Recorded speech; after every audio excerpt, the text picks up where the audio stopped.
सरपंच संतोष देशमुख यांच्या हत्या प्रकरणामुळे बीड जिल्ह्यातलं वातावरण सध्या ढवळून निघाले।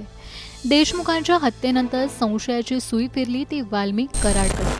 वाल्मिक कराड हा या प्रकरणाचा मास्टरमाइंड असल्याचं बोललं गेलं। देशमुखांच्या हत्येनंतर कराड 22 दिवस फरार होता। अखेर 22 दिवसानंतर कराड पोलिसांना शरण आलाय। स्वतः वेळ आणि स्थळ ठरवून वाल्मिक कराडने शरणागती पत्करली। यावरून वाल्मिक कराडचा प्रशासनावर दबदबा असल्याच्या चर्चा रंगू लागल्या। दरम्यान वाल्मिक कराडने आपली ओळख कशी निर्माण केली, बीडच्या राजकारणात वाल्मिकचा दबदबा कसा वाढला, याची उत्तरं या व्हिडिओतून जाणून घेऊया। त्यासाठी हा व्हिडिओ शेवटपर्यंत पाहत राहा आणि टाइम्स नाऊ मराठीला फॉलो आणि सबस्क्राईब करा।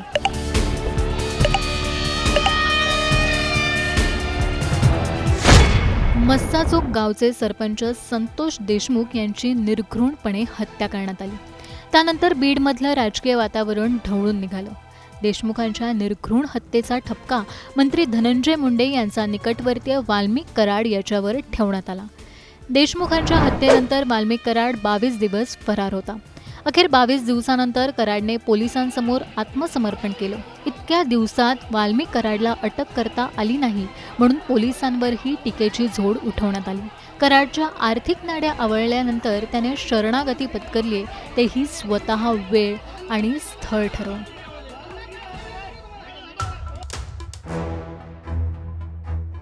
वाल्मिक कराड हा मंत्री धनंजय मुंडे यांचा राईट हँड असल्याची चर्चा बीडमध्ये आहे। विधानसभा निवडणुकीच्या प्रचाराचं नियोजन ते मुंडेंच्या गैरहजेरीत त्यांचे सर्व व्यवहार बघणं हे सर्व कराडच्या हातात असल्याचं बोललं जातं। यावरून वाल्मिक कराड हा बीडचा प्रतिपालकमंत्री असल्याची चर्चा आहे।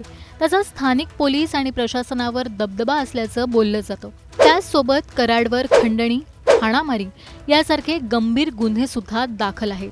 एवढंच नाही तर संतोष देशमुखांच्या हत्येनंतर फरार झाल्यावर कराडला 2 पोलिसांचं संरक्षण असल्याची चर्चा आहे।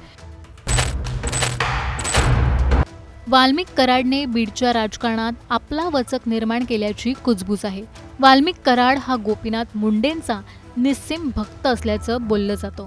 वैद्यकीय महाविद्यालयात शिक्षण घेताना वाल्मिक कराड शर्टाच्या मागच्या बाजूला गोपीनाथ मुंडेंचा फोटो घेऊन फिरत असल्याचं बोललं जातं।